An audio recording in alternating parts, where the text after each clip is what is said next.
And we're live. Recording now. The red light is on. Yeah, but actually we're not going to be live. Are we just riffing? Riffing, what does that mean? No plan. Kind of going. Feeling the vibe. That kind of stuff.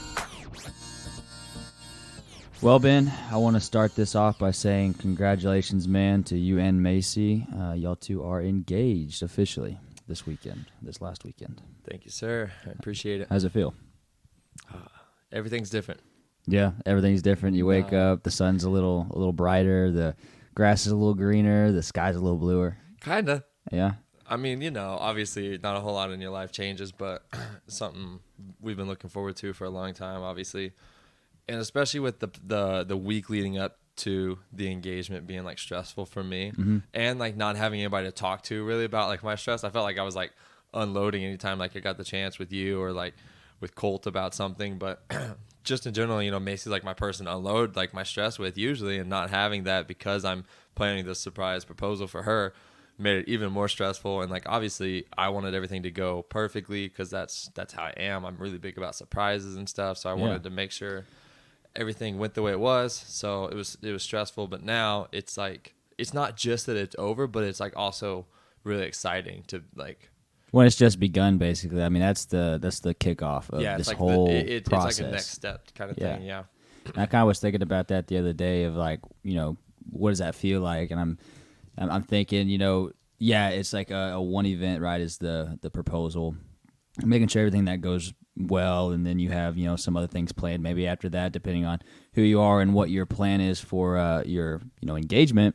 But it's like, yeah, you have that one singular moment of like, oh, this is it, this is happening. But I feel like the real feeling of it doesn't really kick in until once that like the real process starts of you planning the wedding and getting all the logistics of that, right? That's when that's when it real, and that's all fun. That's what that's what a lot of girls think of, for their whole upbringing whenever they're real little to the point that they get engaged to or they start getting married. At least from my experiences and what I've heard girls talk about, that's what they think about so much. I think you're right. I think it's something that's probably more important or more just kind of like talked about and stuff with girls, and something they look forward to. And like I've told Macy that from the beginning, in the sense that I feel like a wedding is kind of like the woman's big day, right? Like obviously it's a big day for me too. Like I'm not trying to downplay it, but I'm just saying like it means something to her different that I probably don't understand. That's true. I felt like the proposal was kind of that for me. Like that was fully my plan. That was me kind of having to like put things together, and I don't get any input from her because it's a surprise, right? Like obviously I had an idea of things that she would like want. Like I know the woman, right? I've been dating her for forever. And you probably talked about it. You picked up hints and exactly certain but things. It was super exciting for me to be able to like put everything together the way that I did. It was something that I don't know. I looked forward to. Yeah. But now I got to plan a whole wedding, which is turning into be a lot bigger task than I expected. I mean, obviously it is, but like I told Macy, I was like, just give me 1 week. I don't want to plan anything. Because like I just spent all my time like for the past like couple like 2 months planning. Catch your breath a little bit. Yeah, no, and then keep it's going. already started. We were having to like look at venues and things especially because if you think about it, a lot of people's wedding plans got changed because of COVID. A lot of people probably put their weddings off waiting for it. So now everybody is just, like things are starting to open back up. They're getting back out there, so venues are going to get booked like super early. That's true. So you have to, if you want to get something done, I assume in the next like couple years, which. Like we're not trying to get anything done like super quick, but just a little bit. I mean, that was a good point though. It's like all these people that had their wedding plans, smack dab right in the middle of when COVID happened, which no one planned for. You had to postpone it. You couldn't get people together, and that was just no one wanted to, and no one felt like it was safe enough. I knew there were some weddings that happened that I was aware of, but that wasn't towards towards that kind of middle to end of the lockdown stuff, or when things started opening back up, when people kind of got a better idea of what this was. But yeah, there was a lot of people that I knew that were fixing to get married and had to make an announcement saying, hey, where we decided to postpone it for the safety of others, our family, and just the logistics of it. Things are closed. Venues aren't the venue that we wanted, which is a really important piece of the puzzle, isn't allowing us to have any weddings here. So they had to kind of a last minute, which I'm sure is super stressful because you have deposits on things, you prepay for a lot of stuff in advance, and you book everything, right? Everything has to be booked. Yeah, it's not like you get lucky with one date. You got to put all the pieces back together. Yeah, it's a lot, and I'm sure that it got changed a lot. But I feel like we were pretty lucky to be in Texas because we even went to a couple weddings that they were more middle till late COVID, but I'm sure people in other states that are more strict about COVID laws weren't going to any or weren't doing anything. Like if you're like in a state like California, like we knew some people that still got like married and just had it more low key. It was more family only, things like that. They didn't have maybe the big party celebration that they were planning. They had to make those kind of changes, but they still did it. Honestly, it probably saved some money. I wouldn't save money, and if at the but end that's of the not day, something you can ever do again. It's not something you look back and be like, well, maybe next year whenever COVID's not here. So I get why people would that would be like really upsetting to have to either change your plans or make do and get married. There is somebody that I just know from, I don't really know him, but I remember seeing or somebody talking about it, but they're from my hometown, and I guess we're planning on getting married during COVID. That's what everything was set, the date and everything, and they I guess decided once they knew that they weren't going to have the wedding, but they still wanted to get married. They were ready for it. It was time that they just went to like the courthouse, got married that way, and said, okay, we're going to have like the wedding afterwards, but we're going to get married like when we plan on getting married. And then have a celebration later. Right. That's what a wedding is, right? So, being flexible and being able to do that was, I guess, pretty cool. But no, it's exciting for y'all, and I'm sure, it's going to be a little stressful, but it's a fun kind of stressful. It's not like a crazy life stress, you know what I mean? It's just... Yeah. No, I know what you mean. I'm just not super excited to get into major planning mode, but Macey's a planner, man. So you got a good teammate on that one. That's for sure. Yeah, but she asks a lot of questions. She needs a lot of input. All right. Nothing wrong with that. I would be upset if like she didn't. I want to be involved. That's better than the other way around. I would say, to be a guy and to be just basically put off to the side and go, no, I'm the girl. I'm going to make all the decisions. I've already got this thing planned out and not have any input. That would kind of suck for me. I'm in a good position. I really can appreciate how much Macey plans and also how much she's going to like force me to be involved. Like I'm always thankful looking back at it. I'm just not in the moment. I'm always like, damn, like it's so much work, but it always makes it worth it. Like whenever we went to New York, I did not want to plan that for the longest time. I kept putting it off. And she had this big printed out map and all these places and all these restaurants and everything. And like there was still a lot of work involved. I still had to like make the plan with her and like pick the restaurants.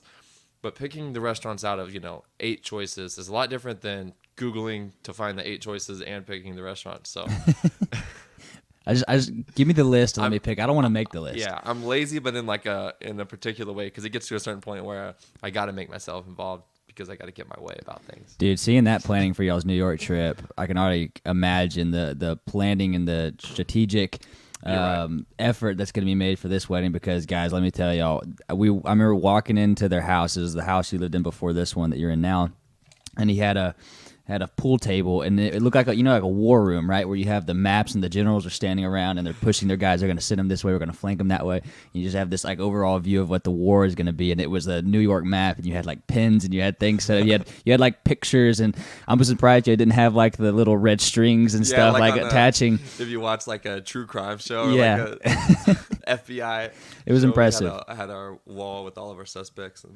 everything. See, like my version of planning is like, oh, we're just going to do this, and this in my head. Yeah, that only works.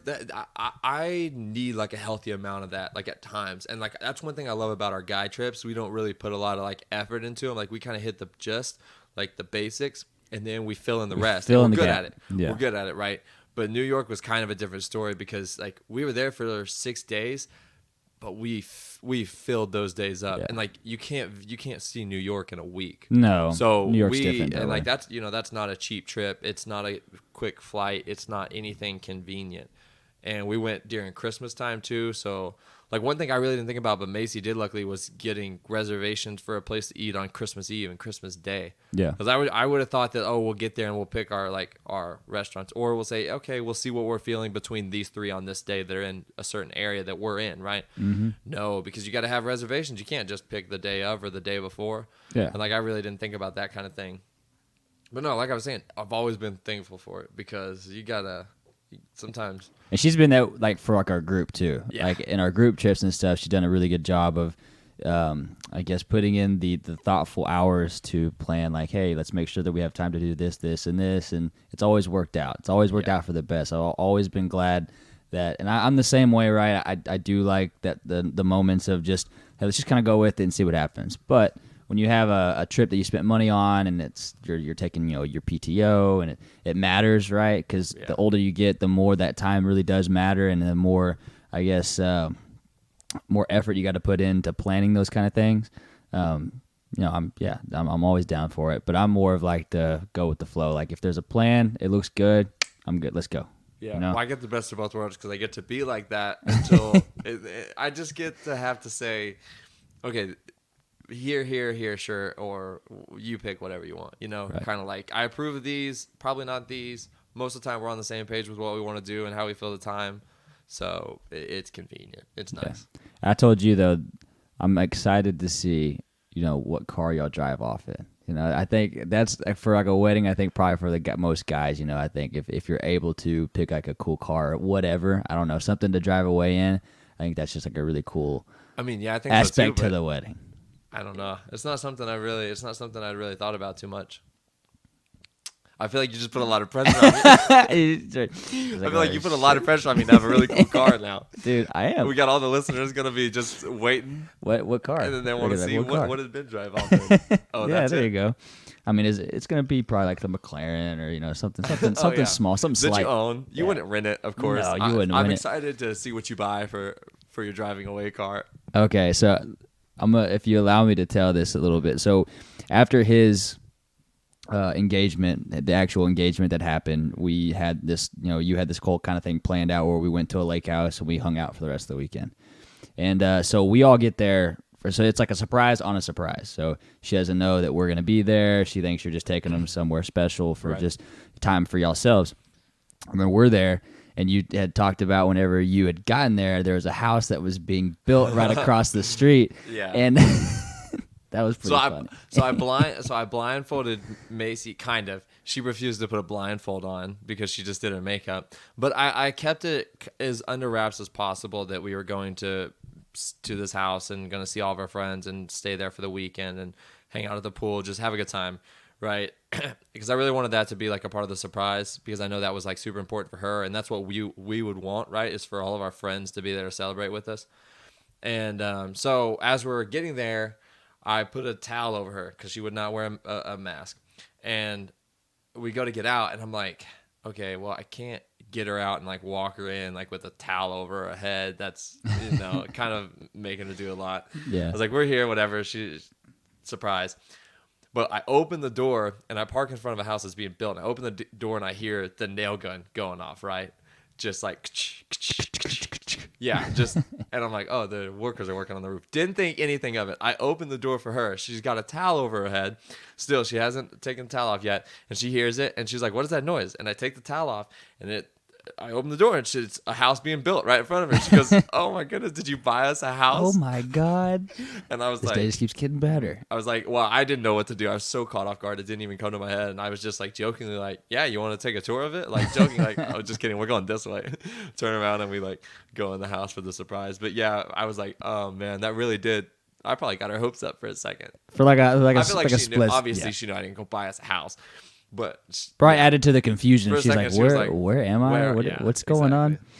Well, hey, man, congratulations. It's going to be exciting to see y'all get married, and love both of y'all. And it's just going to be a fun time to be an experience and, be a part of it and whatnot. So all the bachelor party and then the wedding and everything. Okay, just cool. Chill out. You're going to put a lot of pressure. And man, I can't wait to go to your bachelor party. Well, that's not on you, right? I'm sure it'll be incredibly awesome. I got a lot of expectations. I'm sure we'll rent some cars, some foreigns to drive so you can test drive, There you go. Hey, Hey, you're setting expectations for me right now. Sure, This is I'm what sure we'll do all this.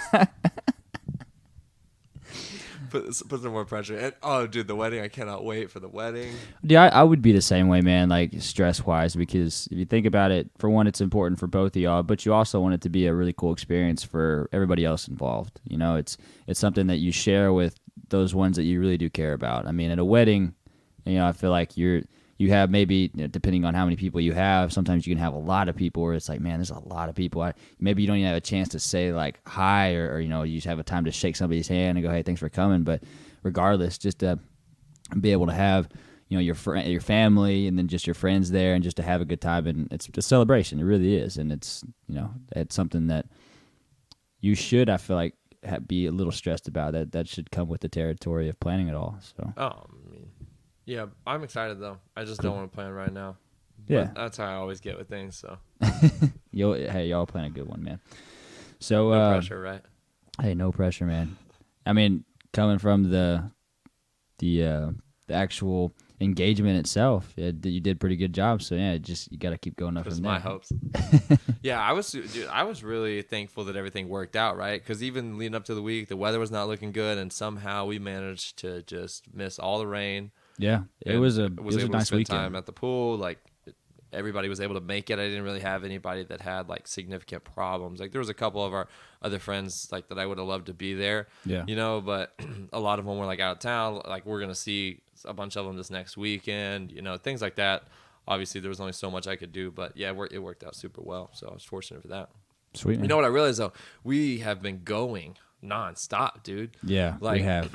It's just so much because we got this weekend now. We're gonna go down to Corpus, go down to the beach, and then a month after that is Mexico. Exactly, we got Mexico coming up.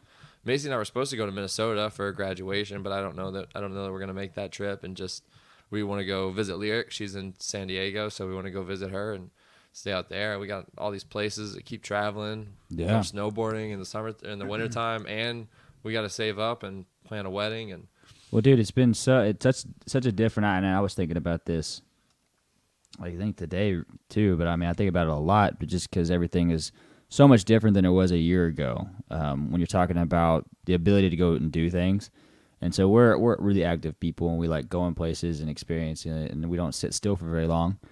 But yeah, I mean, a year ago we weren't doing anything. Like we were making the most out of it, right? But no, we were wiping off Monopoly coming over into play. Right.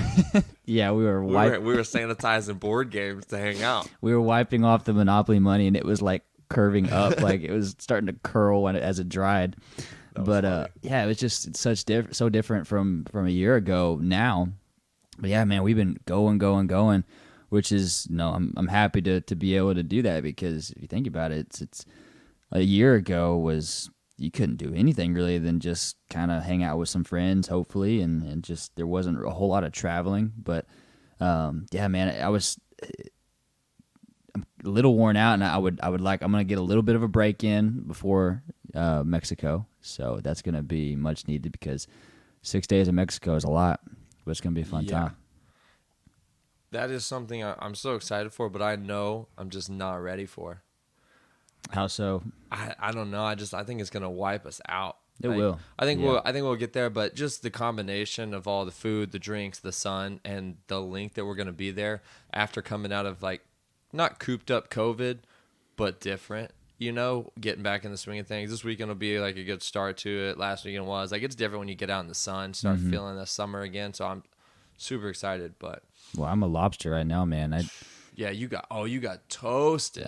That was baked, yeah, man. No, My that was back bad. is raw. So yeah, I'm trying to get that out of the way before Mexico, because being that way in Mexico wouldn't be fun. Yeah, no, especially because that was one day. Imagine if that happened to you the first day or the second day. Yeah, it sucks. And I'm so white that a real beat down by the sun can mess me up. Oh yeah, big time. I mean, really anybody if you're not careful, but definitely gonna be a sunscreen trip. A guy I work with just got back from Mexico, and he's dark as shit.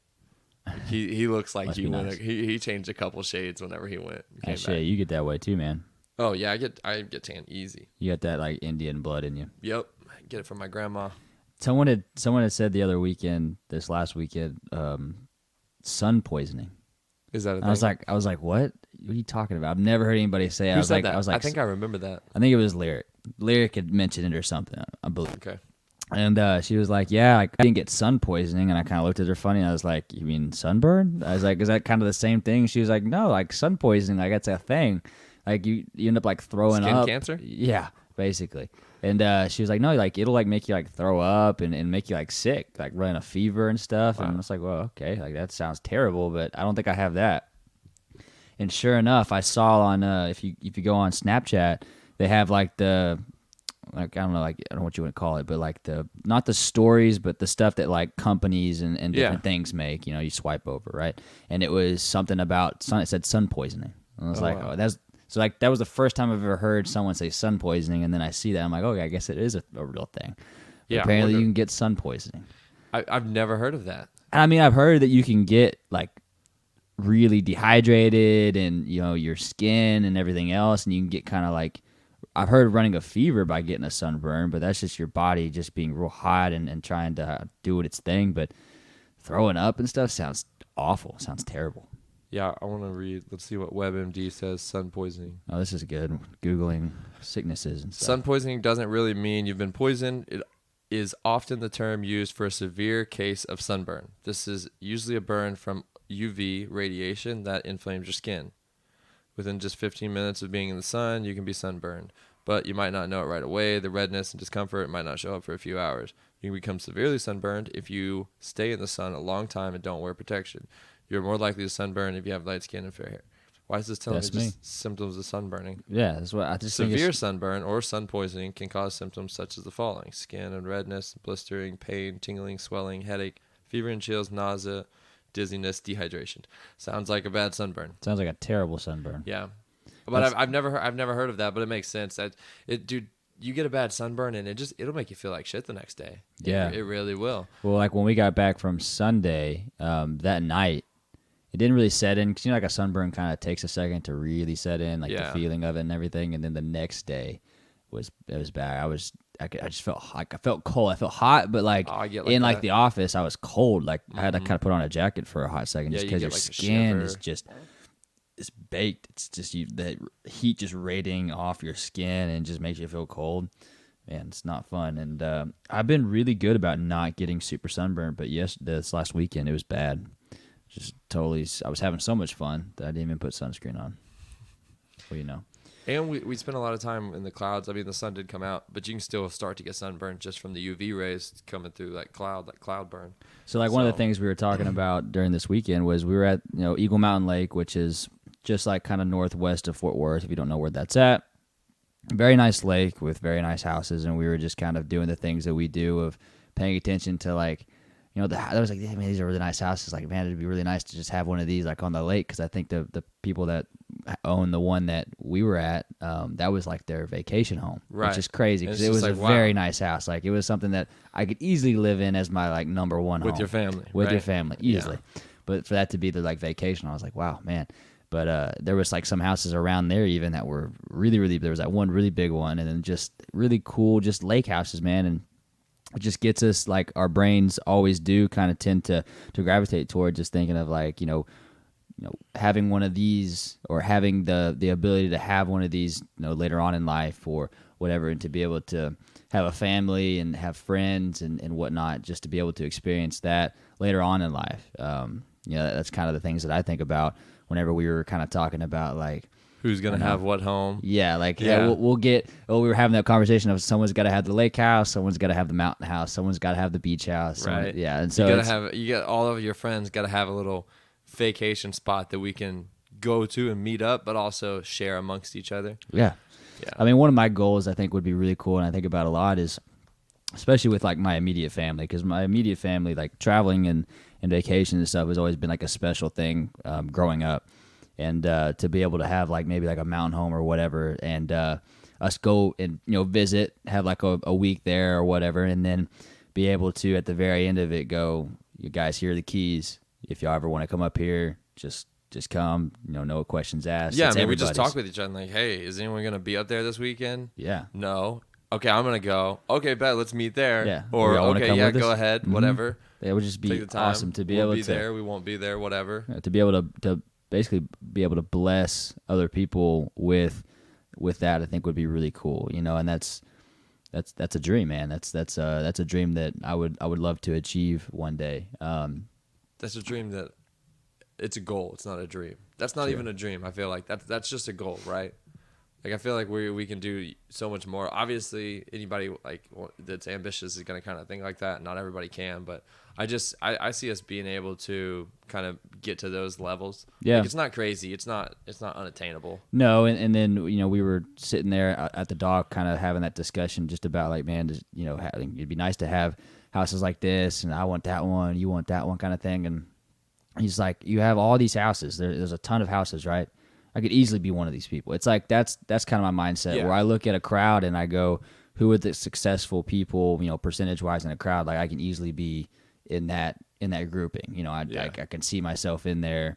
And everything that I've done in life thus far has told me that I belong in that grouping of people. It's just a mindset thing. And your abilities as a person and the way kind of your brain works and how you think of things, and also just your talents and the mixture of it all. Just kind of, you're almost gravitated towards it. I kind of believe that in a way, where there's just certain people that have just a certain mentality and personality that kind of no matter what they do, unless something just catastrophic happens, that they're gravitated towards success. You kind of, I don't want to be like kind of cliche about it, but you not speak it into existence, but the movements that you make in life and the choices that you make ultimately just kind of attract, like I'm saying, that success. Yeah. No, Barry mentioned it too, not just in the success way, but just in the kind of people that we are. He's like, good people attract good people. And like that's what we are, right? We're a great group of friends. We all mean well. Yeah. We're good people. And he was saying that about, like, I've brought him in to meet my group of friends that I brought from college, that I'm a certain group of your group of friends. You know, Macey has a group of her friends that we've brought together. You know, same with Emily.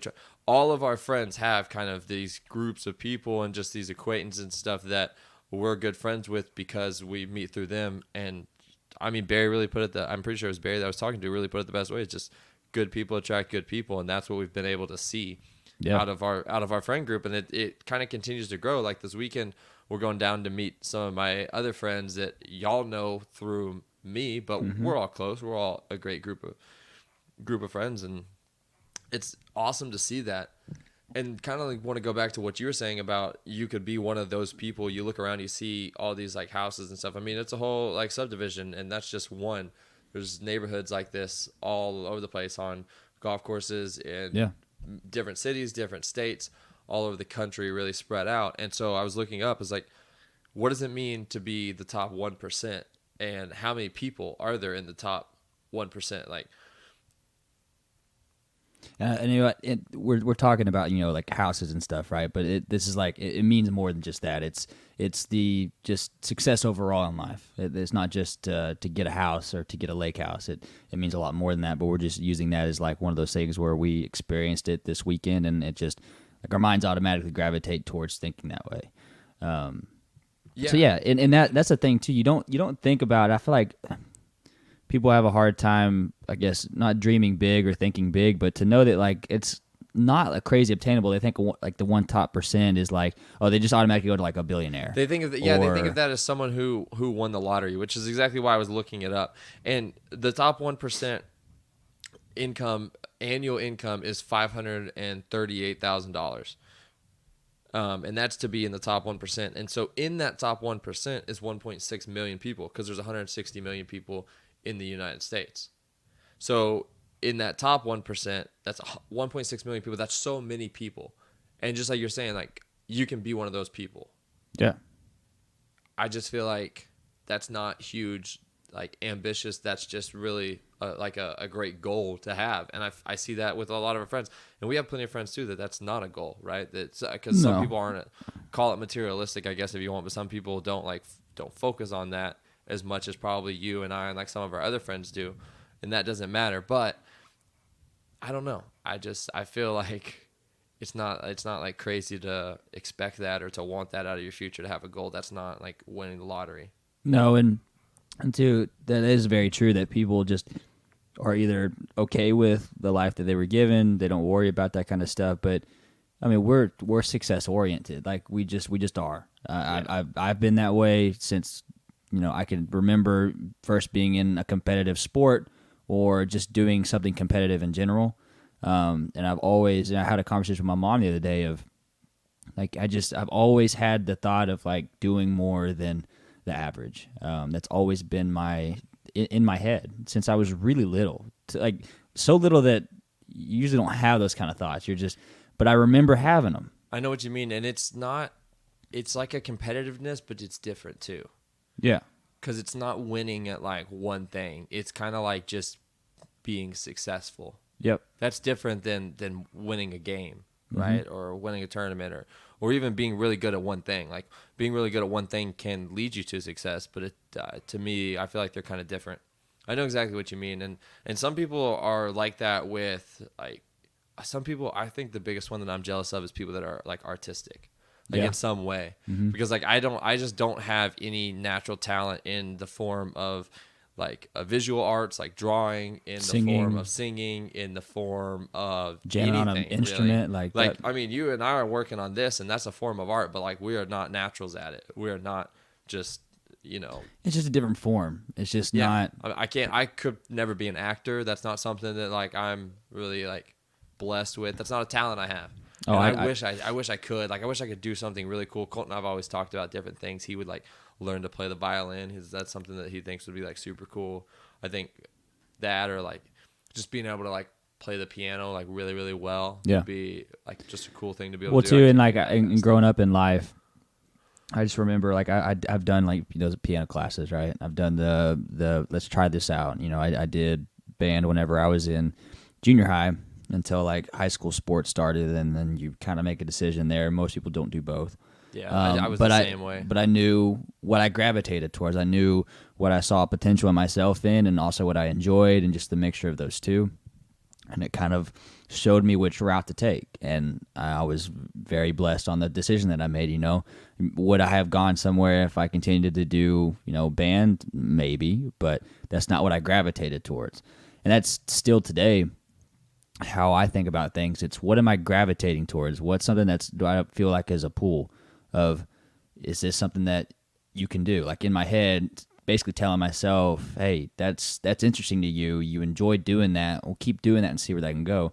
I mean, that's what you can say about this podcast. When we first started, from the first episode when we did together, it was an automatic of, I kind of like this. So I wasn't good at it. It was awkward. We gravitated towards it. It was kind of weird at first. Dude, but the first ones were so bad. So bad. It just, you're not used to, when you get behind a mic and you start recording, it's just a different ball game. It's just a different feel. It's your brain notices you being recorded. You just kind of notice it, and it affects the way you speak and the way you think about your conversation. But it was always I liked it. It was something that like I had a draw to. It was this light that was pulling me. You know what I mean? So, yeah.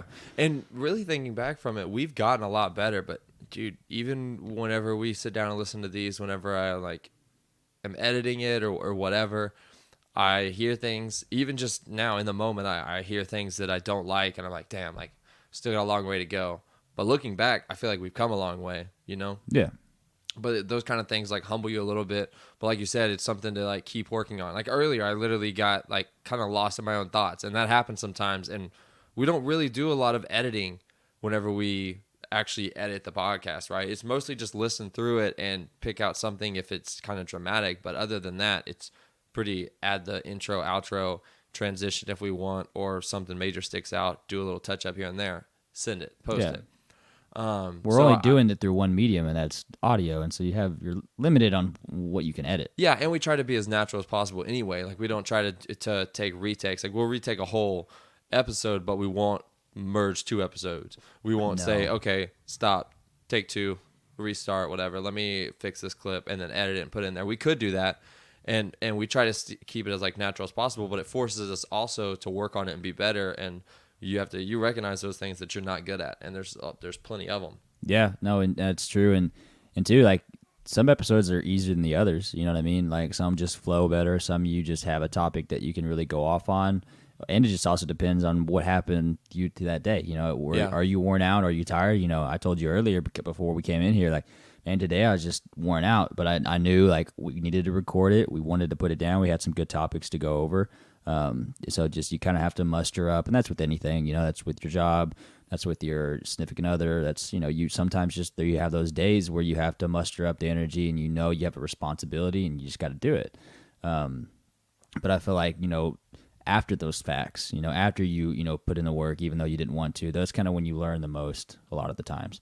That's definitely true whenever, I don't feel like I want to work out, but I do. And sometimes I have like a really good workout, knowing after the fact that I could have just laid around and been lazy. But after the fact, I usually always feel better. Those are always the best. Right.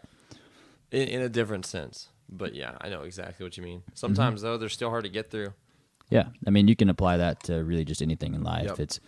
And we've had a conversation about it on one of the past episodes, is doing 100% to the things that matter to you. And you can only you can decide that. Only you know what's important to you and what matters, and the responsibilities that you have in the hierarchy of those responsibilities. What do I need to put my energy towards, and what do I really need to bust my ass on for it to get the most payout for me personally, but for maybe the other people that are involved. So it's just one of those things where really just responsibility taken.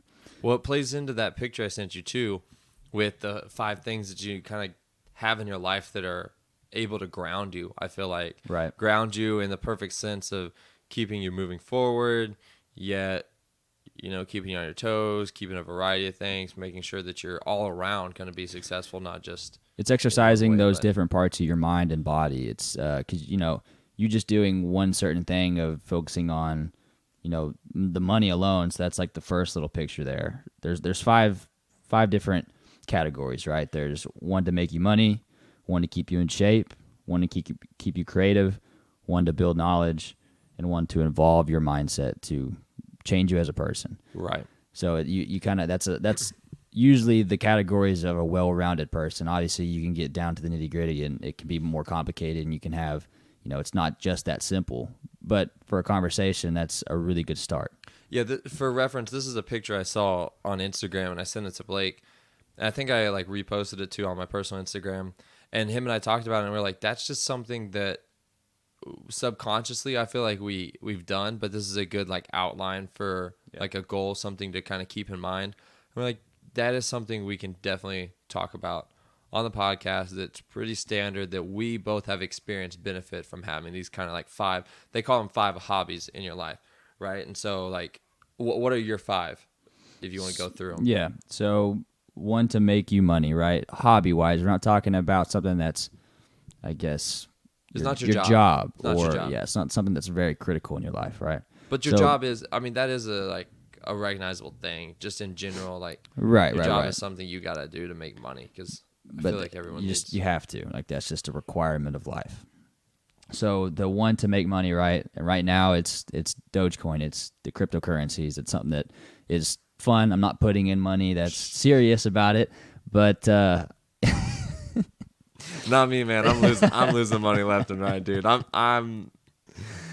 Oh man. But yeah, it's working well for you.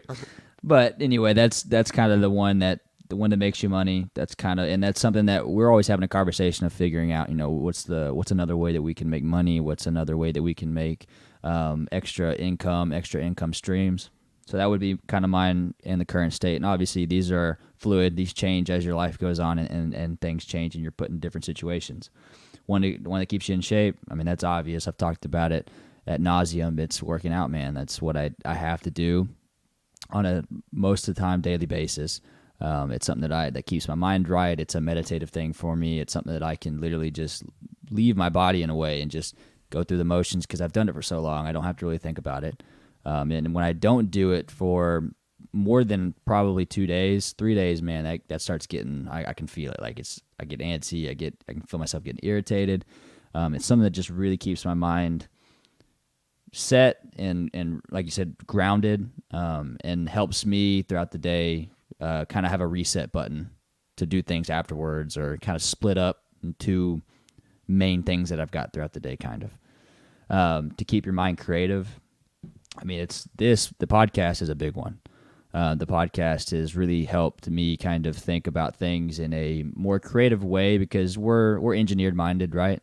So we have like an analytical way of thinking most of the time. Yeah, typically we're problem solvers, right? Like Right. that's how we look at something, as a form of here's a problem, or just here's a goal. What's the best way to achieve that goal, to solve that problem? Like what's the easiest way to solve the problem, get from A to B. But this is kind of one of those things where you kind of go into it.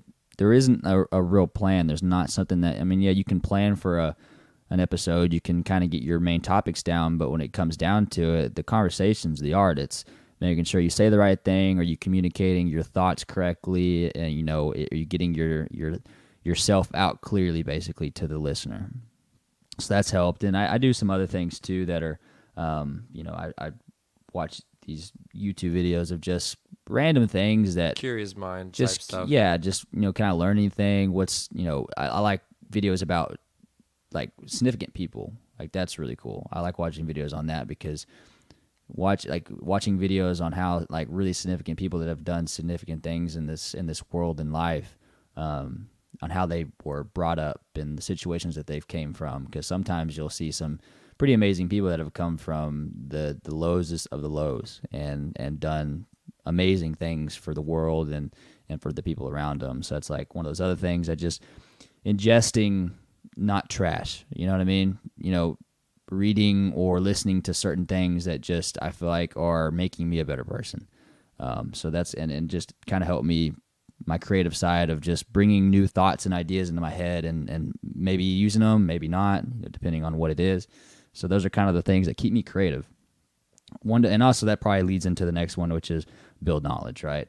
If I'm hanging out at home, I usually don't watch shows. I don't watch too many movies when I'm by myself. It's usually something that's most of the time knowledge-based or something where I'm kind of learning. I had a friend hang out with me the other day, and he goes, "Dude, what are you watching?" And I was watching some video over, it was a type of bridge that was being built. It had some new technology that was involved with it, and it just was super interesting to me. And obviously that goes back to the engineering thing, but I'll do videos on cars. I'll do videos on cars and just the mechanics of it. What are the new cars coming out and what's the technology involved? But then I also watch like a lot of, Vox has this really cool series. It's called Borders. And the guy that does the show is really, really good. He actually split off from Vox and has his own channel now. And he kind of does around the same stuff, but he's just a really good, I don't know what you want to call it, documentator. I don't know what's the term for it, but he's really good at making those documentaries and just making them and shooting them and putting them together in a really entertaining way. And so he basically does these things called Vox Borders where it talks about different countries and the situations that they're put in and the strife that they go through and the history of them and the societies that are in them and just it's really interesting to see other parts of the world and the people that live in them and the different things that they go through. I feel like you can learn a lot because we live in Texas. The world's not all Texas. There's a lot of the world out there that functions differently, that have different people that think differently and like whatnot. the stuff going on in Israel. Yeah, like I watched a video yesterday about it. I have a good daily news podcast called Up First that I listen to that kind of gives like just broad world updates, whatever's going on in the world. They just do it every day. It's like 15 minutes. I try to listen to it at some point in the day, like on my way to work or something like that. Gives me the same thing. It just kind of feeds you a little bit of outside knowledge because it's weird growing up in one place. Like we have the chance, I guess, at some point to start to see the world, but it's not convenient. It's not an easy thing to do. And I felt before, whenever I was younger, that I was very disconnected from the world. Not intentionally. It's not something I even recognized growing up, and it's not something that's easy to do while you're growing up. Mm-hmm. But you just have so much going on with school and friends and like doing all these things that it's easy to get lost and kind of not recognize different parts. And that's what traveling's been for me too, is like teaching me different things about how the world works, about how people work, and like to listen to similar stuff and kind of feed your brain that kind of knowledge and information. Yeah, and we have the ability with technology to still educate and experience other parts of the world, even though we can't travel there. We're lucky that we have that. Like, think about everything that you watch on YouTube. Our parents could not watch that growing up. There was no, unless they were going to pull out a fucking book at the library, right? You really had to go out of your way. Get that knowledge, yeah. so even more different. And then on this last one for me, and then we'll kind of roll into you, is one that evolves your mindset. And that just really boils down to, keeping my mind open to certain ideas and thoughts, not getting, Joe Rogan he preaches this pretty good, and it's something that I attach to, is not being married to your ideas. I think that's a really true statement that a lot of people can use to better themselves, but it's just continuing to think, right? I never want to stop thinking, and Yeah. I've been more curious now that I've graduated and gone into the real world than I ever have been, and I'm very grateful for that. So to be able to just continuing to think and talking with people and understanding that I have faults, and to be cognizant of those faults, and being able to realize them and go, I fucked up on that. That's something that I probably shouldn't have done, or maybe I should have done it better. To be critical of myself, I think, is one of the best ways to evolve, to realize that not everything that I do is perfect and right. And, we all know people that are very arrogant in that way. And we all have times where we are that way. We are that way where we're stubborn and we're like, no, this is the way I'm going to do it. I don't see why y'all don't agree with me, this and that. But to be able to be vulnerable with yourself, I think is a really amazing way to evolve, and something that I try to focus on a daily basis. So those are kind of my 5 examples, really. And it obviously you can go way deeper than just that, but I think that gives me a good roundabout definition of my 5 hobbies for sure. I'll talk about mine real quick, but I kind of noticed whenever I was thinking, I was like, okay, what can I list off all of these things? And multiple It's hard. Overlap, Yeah. right? Mm-hmm. Like they're not, I don't have one particular thing that I do for each of these, especially whenever you talk about the one that's one to make you money and one to keep you creative. I feel like I merge those two a lot, because I try to be creative with new ways to make money other than a standard job. Absolutely. And, of course, I have a job. We have our startup. We have I was flipping bikes for a long time. I've been dabbling in crypto, unfortunately, and not going well there. But overall, I think it's going to be fine. And like all these things kind of play together to creative ways that I've found that I can try to make money, because that's just something I do a lot. And then, you have the one, something to keep you in shape, right? A hobby. Working out is a hobby for me. Like it's something that I do more than just because I have to. So I consider it a hobby. But also like I like mountain biking, hiking, adventuring, those kind of things. So that keeps me in shape as well. That's where like they overlap really well. Mm-hmm. And then one to build knowledge. See, that's one of those things that I don't have to check off in a sense, or remind myself in a sense, because I am such a big fan of the phrase lifelong learner. Yeah. So I just think that as I'm living on this earth, as I'm still living, I'm going to be learning new things, just because I have a curious mind. I always have. Like you mentioned, like that's probably our engineering background's kind of shining, but I'm always like watching new things. I'm in relatively a new job right now, so I'm having to already learn a lot, and I always think it's really cool. So it's not something that I have to force as much. Yeah. But that's also another reason that it is a hobby. It's something, you got to find something you enjoy learning about. Mm-hmm. We're lucky because we enjoy learning about a lot of shit, like a lot of boring stuff that some people don't care everything about. Yeah. But that's how it is for us. But also, like, whenever I get into something like mountain biking, I've learned way too much about mountain biking. Like, I know all the parts of the bike. I know so much about it. I know top brands, other stuff. And that also plays back to the side of the reason I know so much about mountain biking is I was being creative in a way of making money, and I was buying and selling bikes during COVID and just now, because there's been like a really hot market for it. And it's something that if I'm going to put my money at risk, especially whenever I didn't have hardly any money to put at risk, whenever I'm going to do that at such a tight budget, I have to be very good at it, which means I have to know a lot to be confident about it. Yeah. And so it played to all my strengths to be able to do that. And that's why I was like, I mean, not crazy successful at it, but like I basically got myself a free, really nice bike that I paid for by trading up. You flipped up for it. Yeah. And then all that goes into what I believe is evolving my mindset. And I think travel's probably the biggest one whenever you start looking at that, because it's always so exciting and interesting to me to go to a new place and just kind of explore it and just kind of learn a little bit about it. Mm-hmm. And I used to think like, oh, all cities are cities, like all states are states, but I've come to realize that is not the truth at all. It's so diverse, yet on a grand scheme of things, on a large scale, it's not even that diverse here in the U.S., in the places that we get to go. Right.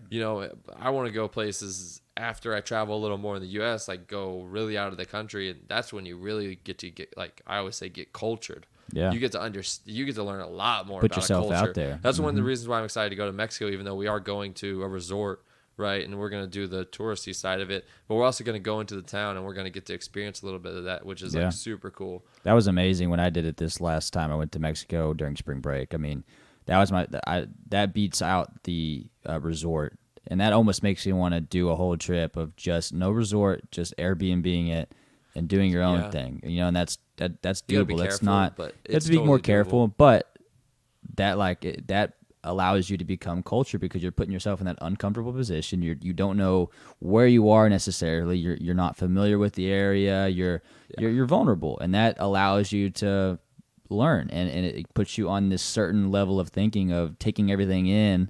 And really thinking about where am I going, the people I'm talking to, the people I'm seeing, I'm around.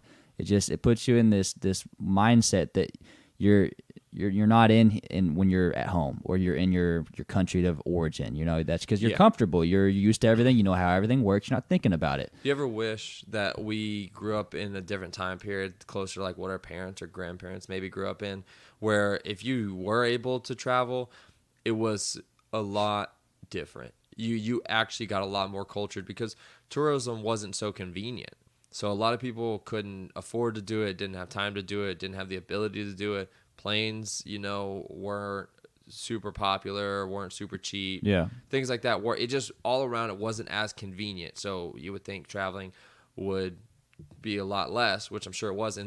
But you can go back far enough to where traveling wasn't even, like common at all. No. Planes used to be a thing where you put a suit on and it was an event. Like it was something that was very special. It was something that you really, I guess, you just weren't used to. It wasn't buying a ticket online and going. You had to be somewhat well off to even fly to begin with. Yeah. I mean, you go all the way back. Nobody flew. It wasn't even a thing. No, back in the day, I feel like there was a lot more of, you kind of stayed where you were at. And if you were going somewhere, it was more of a effort to do so. You definitely couldn't Google things and figure out where you want to go, what you're going to do. You couldn't really make a plan to get there, where you're going to be able to have money. There's so many just conveniences. You can't just go to ATM. Been able to build. Because there were ATMs in Mexico. I mean, and there's ATMs, the dollars a lot of places in the world. So that's like one of the things that like you just don't really have to necessarily worry about per se. Like eventually, it's all going to be crypto. Eventually, it's all going to be crypto. We're all exactly. I wonder what it would be like. I wish I could go back in time and experience that, but I think you can still do that so though. Thankful. You can go off the beaten path still. It's different, but you have to make that decision to go off the path. But there's not really that in between. What do you mean? So you can go touristy side, or you could go off the grid, I feel like. And I don't feel like it's very common, safe, and like capable to do it in the middle the way that it used to be. Because the middle now is what it used to be at the most convenient time, Yeah. That makes I get what you're saying. I feel like that's difficult to explain. No, but I get what there you're was a time, obviously it's different. There was a time period where you were forced to do travel a lot different. Yeah. But that's where it was in the most common places. So maybe it was still just as safe. Maybe it was still just as, consistent. You were still going to go to a place and have something to eat. But it was probably going to be way more culture, way more natural in these people's elements. They're doing it to get by. Maybe it's like someone operating like a taco stand in like a certain part of Mexico. Well, yeah, you can still see them doing that, and that's the way they're like paying for the family and everything. But it's different whenever we go now, and you're gonna see other tourists. Yeah, so like that was you go there and they didn't even speak English. Instagram just social media in general has had this effect on the real world, as in like some of these really cool spots there's a lot of traffic of tourists because people have seen it on Instagram or whatever site. And like, oh, that was cool. I want to go visit there. Yep. And then you go there, and there's a lot of people taking pictures and doing all that kind of stuff. Exactly and then some of those places are really off the beaten path. But now that everybody knows about it, it's not that necessarily that hard to get to it. And now there's an economy for getting there. So you have people that, get the buses and get the transportation. So, yeah, no, Way it more does. Convenient these days. So, yeah, technology has definitely made it easier to really go a lot of places that were probably really hard to get to, if not impossible to get to not too far in the past. Do you think we'll go to the moon or to Mars or anything like that in our lifetime? Ooh, that's tough, man. I don't mean we as we sent somebody there. I mean you and I. Do you think that we will have the capability to go to another planet or the moon? I see that maybe being the case, but we might be pretty old at that time. Yeah, but before you die, at a age where you had decent enough health, would it be viable for Blake to go off of the Earth? Where would I go? Just go up in space and come back? Let's say the moon, because I feel like the trip to the moon is obviously going to be a closer goal than a trip to Mars. So let's say a trip to the Mars moon takes months to get there. Yeah, I believe. I mean, I'm sure either one of them takes. I mean, at this rate, where we're at right now, yes, I'm sure either one of them is a very long trip. But what I'm saying is, at one point, it was very long to drive from Florida to California. No, for me to get to Mount Everest, all right, back in the 50s, yes, exactly, was really hard. Exactly. So what I'm saying is, a trip to the moon, and there's no Starbucks or McDonald's there, but there's something to do. It is a tourist location for the elite. And say Blake has done something to make himself extremely successful and wealthy. Not the richest man in the world, but well into that top 1% or 0.1%. Gotcha. So, I mean, so they're already having these flights that they're getting tickets for, basically, of people that are going to go up, I think, just into space. I think they're just going to take them up into space and bring them back down. So we're already really close to that. So now it's just the answer of the question of getting to the moon and back. Yeah. Do we have that ability and to bring a group of people that aren't astronauts and not trained, for years to get there? The Moon Motel. The all-inclusive resort. This big dome hotel. Yeah. I don't see it. I wouldn't be surprised if that was the case whenever we're, in our 70s or 80s that's happening. Okay. I need more of a clear answer out of you. Let me put it this way. If I had $10,000 and I said, Blake, I'm going to give you this $10,000, but I can only give it to you in the form of a bet, and you have to put all of it on whether or not 1-to-1 odds, whether or not by the time you are 80, 75, 80, fully capable, that's only 55 years from now. Yeah. 50 years from now. I'll say yeah. You would say yeah? Yeah, I'll say yeah. I think so. I think so too. Man, that'd be dope though. That'd be so cool. That would be Would you crazy. Okay, now would you go? Would I go? Yeah. Yeah. If I was in the health to go and I had, and you had the money, opportunity, yeah, I would. I think that would be really what cool. if it was like construction finally finished? We've taken a couple trips. Blake, we don't know how much longer you have. This is a once in a 5-year opportunity right now. I happen to have a ticket for you. You going? It's not guaranteed. No, nothing. But the workers were up there and they made it back just fine. Yeah. Well, I mean, we do a lot of space trips. We're pretty good at getting into space at this point, but that's very limited crew. And there's going to be crashes between now and then too. I'm just saying. There's plane crashes and car crashes too. You know how many people died when they were building the Empire State Building? Yeah. I'm just saying. You know how many people died just going on the highway going to work? There you a go. lot of people. So okay. no, I'm not. I don't think that's going to deter me. So you're going. I would go. I think that's just too much of a life experience to miss out on. All right, I can't wait. Let's go. All right, I think that leads us into asking the questions that you had. Oh man. I mean, I have some questions that I wrote too. Go with yours. Like I said, I didn't. No, they don't. I mean, they don't have to be personal. At least pick one or two. Let me pull mine out. So Blake and I decided to. Did you see this somewhere, or what made you think of this? Oh, you're talking about the attending the funeral thing? Oh no, I was talking about would you do this for? For that amount of money. See that I don't have any questions prepared for that. Yeah, but one. I thought you had a website you were gonna pull some from. Yeah, let me try. If you want to start with yours. Yeah, look up your. So yeah, these questions are, would you do this, that, or the other for a certain amount of money? $1 million. So that's kind of the premise of these questions. Okay. I haven't looked at mine in over a week because we've had busy weeks, and so we've been kind of having to wait to get to this podcast. But let me read you the first one. Would you move completely out of the country with only the money and the possessions that you have now for 5 years to come back to $5 million. So let me give you a couple stipulations, right? Like explain the scenario. Mm-hmm. It's military style communication. So like you're really not gonna have easy access, convenient access to communicate with us. Yeah. Or with your friends, with your family, things like that. Mm-hmm. You can write some letters. We'll send you some pictures. Get a call in every now and then. But you're going to be not very capable of reaching. It's not convenient. You do not get to decide your location. It's given to you once you accept or decline. You don't know if this is going to be in Alaska or if this is going to be in the Sahara Desert. You don't know. Would you leave for 5 years to come back to $5 million? Guaranteed. In my life right now, today. I'm not dating anybody. I'm not married. I'm not today. Plane's leaving. Yep, I would do that. That's a decent investment. 5 years. 5 years To make $5 million. $5 million. You're not gonna make your own money while you're over there. You're gonna have your bills paid for. Basically, you're gonna be working just a job. You're just gonna be a nobody, a nobody in another location with very little contact to anybody from your past. Sure. Yeah, I would do that. Interesting. Okay. In my current state of life, yes, absolutely.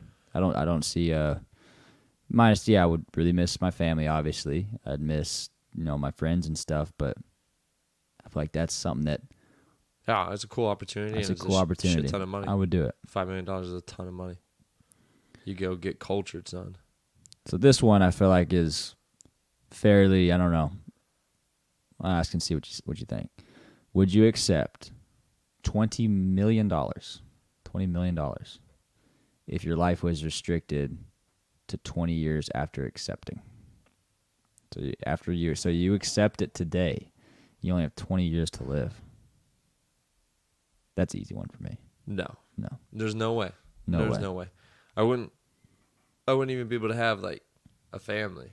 I wouldn't even get to see my kids grow up. I would get to see them grow up, but I wouldn't get to see them be adults. No, that one is no way. Out of the question. Pretty no-brainer. I don't think there'd be any kind of amount of money for 30 years. 40 years, no.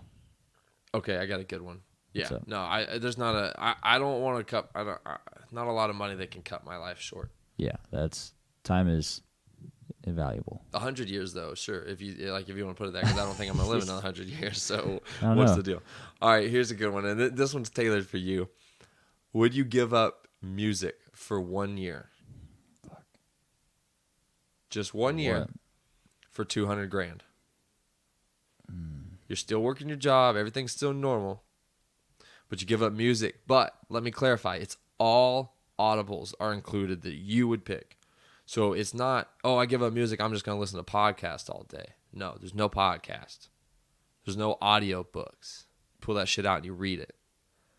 Okay, if you were to go, at least that one's that I have there's another option at least for that one. So that one's not that bad. But if you were to go get on a subway and they had music playing in the background, you would not hear it.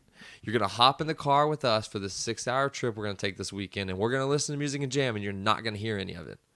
Almost as like you have selective hearing and you can't control it. You hear us talking just fine. Your hearing's not gone, but you don't listen to music or other like chosen audio. Oh, dude, that sucks. That is for me, man. It's just 1 year and it's $200,000. Yeah, I guess. You would do that? That would suck though. That would really suck. I listen You're to music. You're a huge music person. Yeah, I listen to music all the time. I would. You know what though? I'm thinking about it this way. It's $200,000, right? For 1 year. That's a pretty nice return. It's a great return. $200,000 in 1 year. I think it would just allow me to I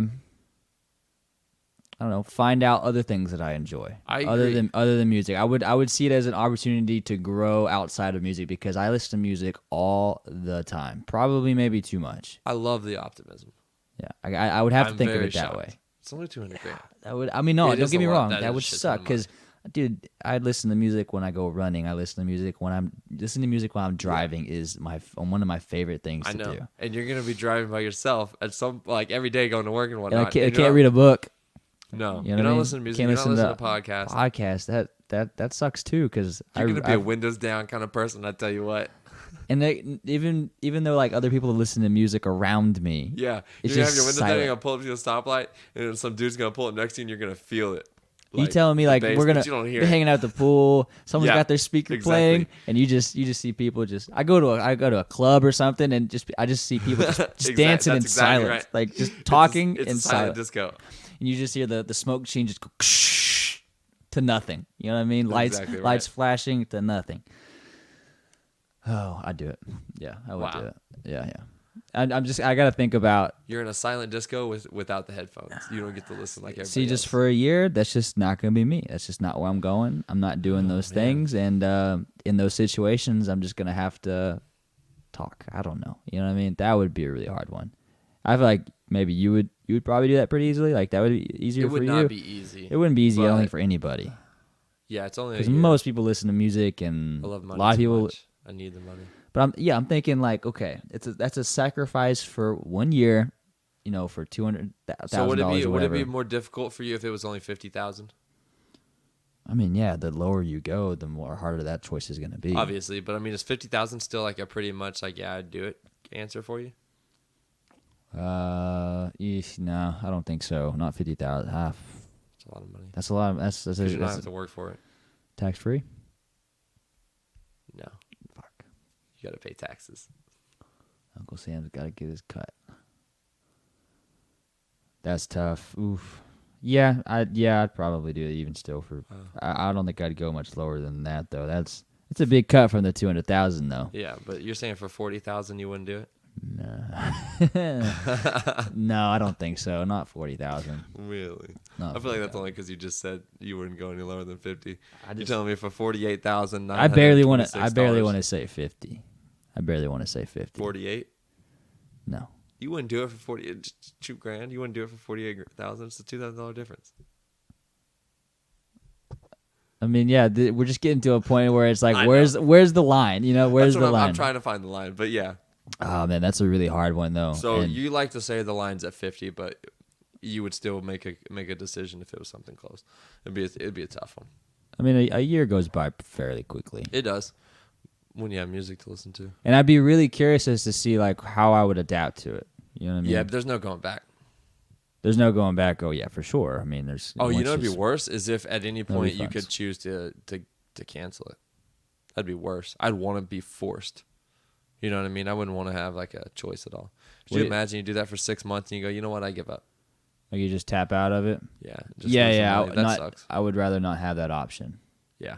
Me neither. I'd want to be forced in it, accept it, and get through it. That's Yeah, like I'd it's do like it. how much would it cost for you to spend a year in jail? See, I hate having like to think about a number, like to bring up a number. For Yeah, that. right. It's easier to when say you're yes presented. or no. Yeah, 50,000 for a year in jail. No, 100,000 for a year in jail. no. That's losing my Yeah, freedom. Like that's that's tough. giving away my time and freedom. Well, that's You know very what I mean? similar to my first question, but that's 5 years for $5 million. It's a Yeah, lot of but money. you have you Different- still have yeah, freedom. you're right. Like you know what I mean. Like it's not just you're locked in a jail cell and you get shit food and you're around really Yeah. sketchy people and no, I'm good on that one. But the music. Are you got one- any more? No, I don't have any more. I couldn't find the website that I knew of. All the other ones are like weird ones that don't have any. All good right, ones. shit. We'll have to bring that segment back at some point. We'll have to come up with some more creative ones. For sure. It's good. It's good to see and to think about, what I'd do it in that situation. But of course, as always, you never know until you are presented with a situation like that. That was one of my coolest things we learned about in philosophy that really stuck with me. It's transformative experiences. Yeah. And what that means is an experience that you can make all these assumption about what you would do, how you'd feel if you went through that experience, but you never really know until you go through it. And one of the best examples that was brought up in my philosophy class was giving birth. Mm-hmm. That is something that you cannot, I cannot even imagine, literally cannot even imagine what that experience is like. It's such a transformative experience that nobody can understand it until they go through it. You mean like having a baby or just Having a baby, your wife having a well, baby? that probably too. On a different level, that's also probably a transformative experience. Yeah. I'm saying having a baby, it growing inside of you, and And I feel like that's probably why there's a lot of controversy in like abortions and things like that, because I think some people have not experienced that and they don't understand. I feel like some people do experience it and it puts them in a different perspective. Yeah. And they feel very strongly about it, because I think that is just one of those things that is such a transformative experience that you literally can make all the assumptions you want, but you would never be able to understand that experience until you go through it. I mean, females up to that point don't even really understand what that's going to be like. They'll, they have that chance too. Like us, we'll never know ever. We'll never have the chance to. We'll just get to hear it for secondhand. You know what I mean? Yeah, that would be a really interesting topic to just kind of dive into, like transformative experiences and like what that actually means and what it can do for you and how it changes you as a person. There's a lot of them that you don't really recognize until you start to think about them as transformative experiences. It's like literally been one of my favorite phrases since like I went to that philosophy class and like learned about it. I was like, this is so cool just to go about your life and then see things and recognize them as this is a transformative experience. This past weekend for me was one of those. Yeah. It's not something that you like I can explain to you and everybody listening over and over again all the feelings I had leading up towards that moment, just that weekend in general. And people that have done it, in the past they can kind of relate. They can relate to you. Until then, it's hard to understand how someone feels. Yeah. I think I had talked to you about it. I mean, I think I had mentioned it to you of this sort of thing of like, oh, you know what it was? No, it wasn't. So I have some friends that are fixing to have a baby. And they're our age. I grew up with them in high school and went to college with both of them. And they're fixing to have a baby in July. And I was like, what's kind of crazy? Because they're one of the first people like in like our level of friend group that's having a kid. Yeah. And I was just like, none of us are really going to understand. Like, you're going to be one of the first people like in our group and our friend group that is going to be able to experience the giving of birth and having a kid, and you're not going to be able to explain that to any of your friends that are going to understand. Like, you're going to have to talk to like your parents about it, or people that that already have kids and whatnot. But any of us are going to have no idea. So like I was like, that's kind of a trippy thing to think about. Like, you're not going to be able to communicate that feeling of what it's like to be a father or to be a mother in that moment, to have a kid now. That's just something that was a transformative experience for you, but then that separates you from other people that don't that's something that that's something that you can, I feel like you can really go down deep into, is like those are kind of transformative experience that puts you in a different group of people that you can really only you can tell the people about it. You can tell me how you felt whenever you were putting your knee down, you were proposing, and that moment was happening, but I won't know that until I go through it myself. Exactly right. We probably need to wrap this one up, but let's put that down as a topic to come back to, talking about transformative experiences. Yeah, I like that one. Ones that we've been through and ones that we anticipate that we will go through. Yeah, absolutely.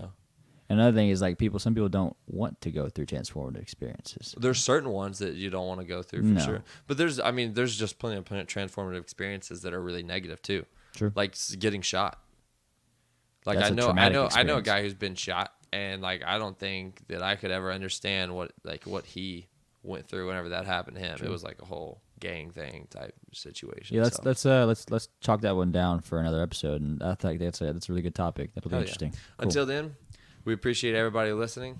Go check us out on Instagram. Give us a follow, Restless Minds Podcast.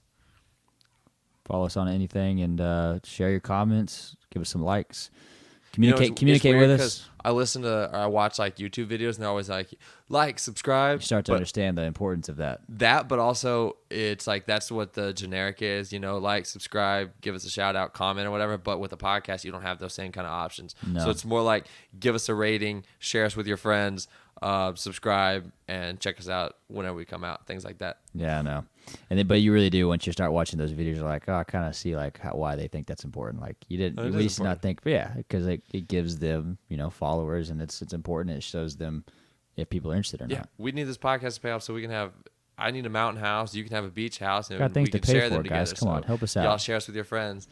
Give us good ratings. Ben, again, congratulations on Thanks, your engagement, man. You and Macey, it's gonna be great, man. Excited for y'all. I appreciate it. All right, guys, we'll see y'all in the next episode. Peace.